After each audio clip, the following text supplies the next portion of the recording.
Oral presentation thoroughly explaining the act scene by scene. This presentation should include a summary of what is happening in the play, all names of relevant characters and their relationship to Hamlet, and in particular dialogue along the way.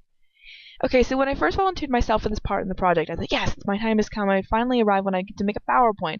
I adore the delicate art of PowerPoint making, as it is my greatest happiness, right next to making fun of those less fortunate and eating babies. But when I learned that or rather was told at the last minute that I couldn't do my PowerPoint because there was no projector on which to project it, I sunk into a deep dark depression, and then I had an epiphany.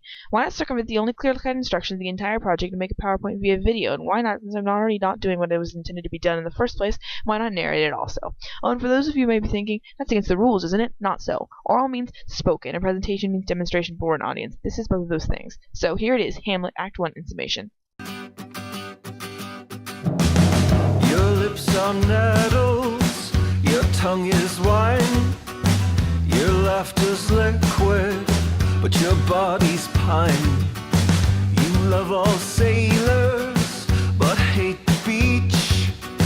You say come touch me, but you're always out of reach. In the dark you tell me of the flower. Once upon a time, no.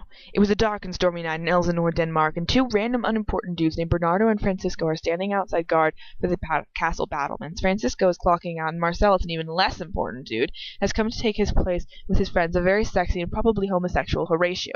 It's dark and they can't really see who's who, so there's a lot of who's there, no who's there, and a random Ola in there, even though this is Denmark, and the closest Spanish-speaking nation is 1,500 miles away, in a time where it took 5 days to reach one's mailbox. That's neither here nor there. Anyways, they start to talk about the mysteriously mysterious thing that keeps appearing all 2 times it has done so, and as Bernardo starts to explain, the ghost shows up. They all think he looks like the old King Hamlet, and they tell Horatio to talk to it because he's the intellectual of the group. Horatio's like, hey, and attempts to ask it a few questions, and the ghost apparently finds it very offensive because it leaves without another word. Once it's gone, Horatio is all too keen to jump on the conspiracy bandwagon, saying that it was he was wearing the same armor as when he was fighting in Norway. How he would know what the king was wearing when he fought in Norway when he was in school with Hamlet at the time is a mystery to me, but I'm not really one to poke holes in great literature. Now there's the plot convenient history lesson. Old King Hamlet and old Fortinbras made a wager who could kill each other in combat, the winner of which would win a bunch of the other's land. Old Hamlet won, which pissed off young Fortinbras, who wasn't too keen on the idea of giving away his father's land away to the man who killed him, so he decided to wage war against Denmark to get the land back and seek revenge for his father's death. That long backstory about a dead and minor character is all for the benefit so that we can fully understand Horatio's worry that the dead king is a bad omen, similar to all of the omens that came before Julius Caesar was killed. Hindsight's a bitch and all that hubbubaloo.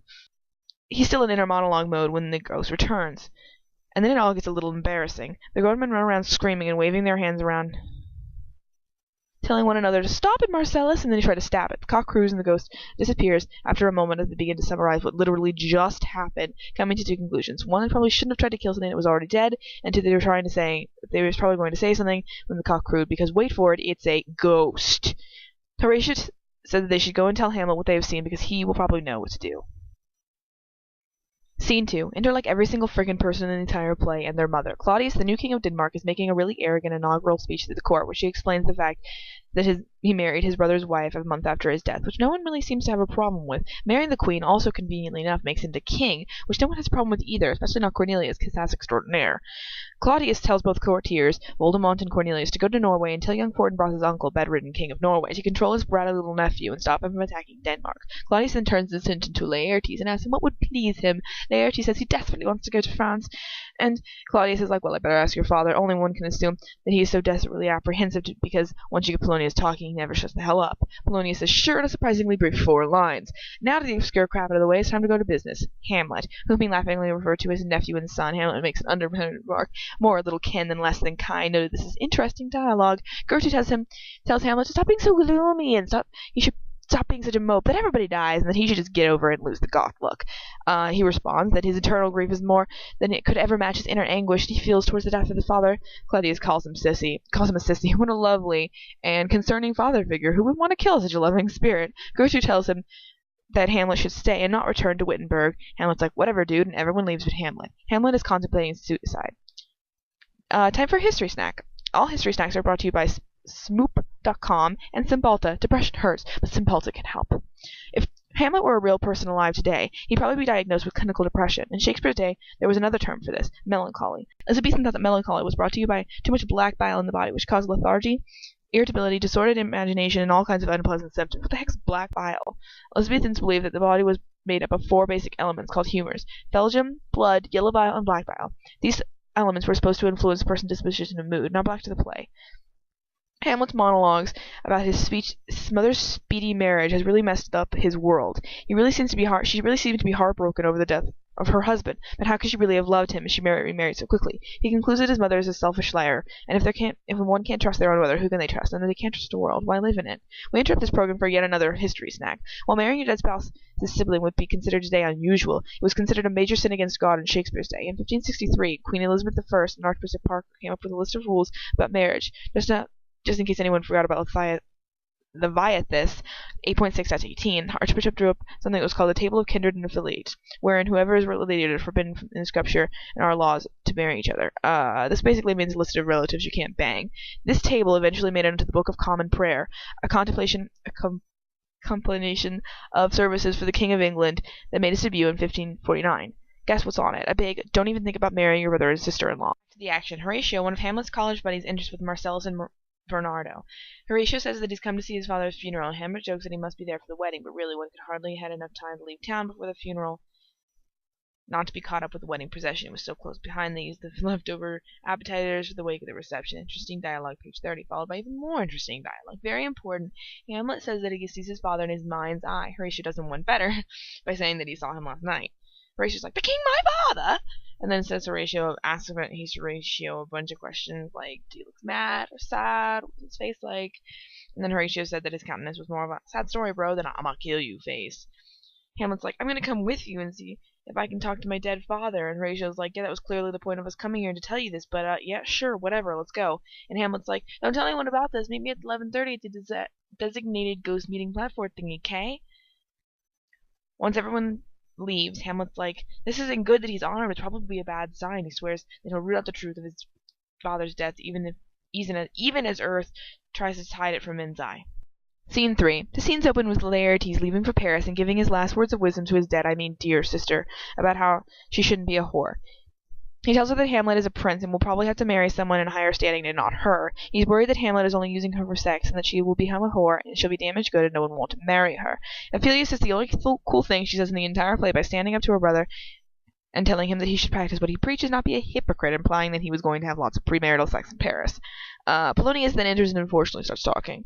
He tells his son to listen more than he talks, and not to borrow money or lend money, and not to be gaudy, which only can be assumed that he means dressing flashily, i.e. gold and silver at the same time, and by an actual stroke of intelligence, he says, and this above all, to thine own self be true, making another mark that this is also interesting dialogue. Laertes is like, cool story, bro, and leaves. Polonius and Ophelia are now alone. Polonius tells her that Hamlet is only in it for the sex, and that she's an idiot, and that Ophelia is an idiot if that she thinks that he actually loves her. He tells her that she must stop seeing Hamlet immediately. She complacently agrees. Scene 4. Okay, we're back to waiting outside in the dark for the ghost. They lost Bernardo for some reason. He didn't come back, so I guess it's only Marcellus, Hamlet, and Horatio. While they're waiting in the dark, they see Claudius drunk and partying in the castle, and Hamlet is really disgusted by this display. The ghost shows up, and Hamlet freaks out. He's wondering if it's a spirit of health or a goblin dam. Basically, it's Casper the Friendly Ghost of Samara from the Ring. History snack, you're probably wondering what Elizabethans thought about ghosts. The answer's complicated because there are a lot of conflicting ideas floating around. When Shakespeare wrote Hamlet, there was a lot of religious and spiritual confusion in Europe.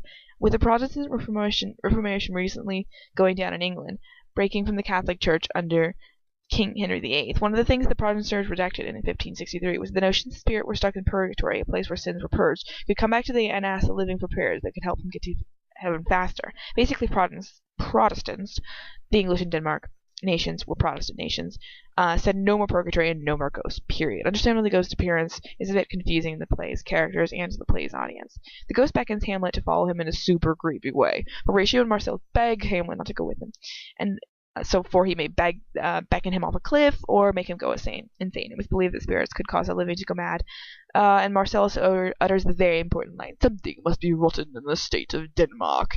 Hamlet, of course, ignores all of his friends and goes off with the ghost anyways to talk privately with him. The boys agree to follow him.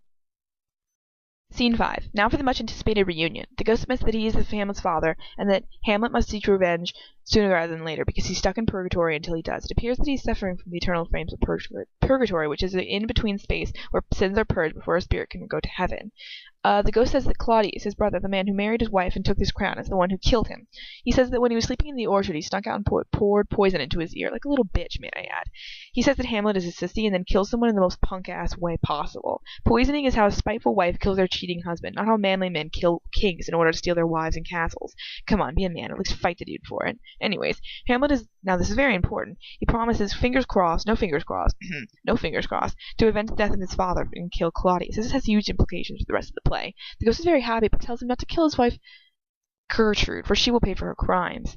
Hamlet returns to his friends and swears them to secrecy. He says he's going to start acting crazy and they doing weird stuff, and they should just go along with it because it's all part of the plan. Everyone swears to say nothing, multiple times, and especially when the ghost's voice comes out of nowhere and it's like demands they swear.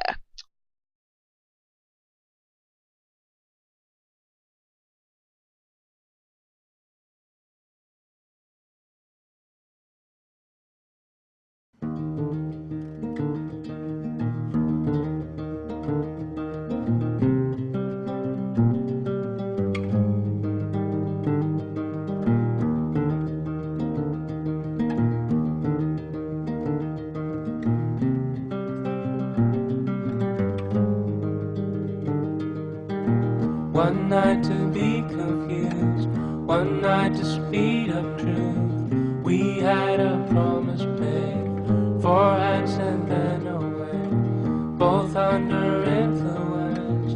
We had divine sense to know what to say. Mind is a razor blade to call for hands of above to lean on. Would it be good enough for me now?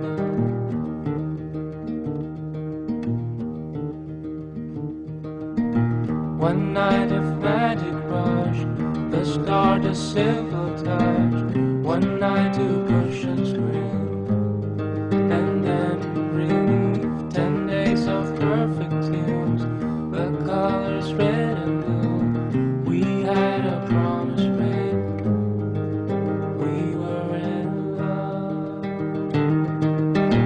To call for hands of above.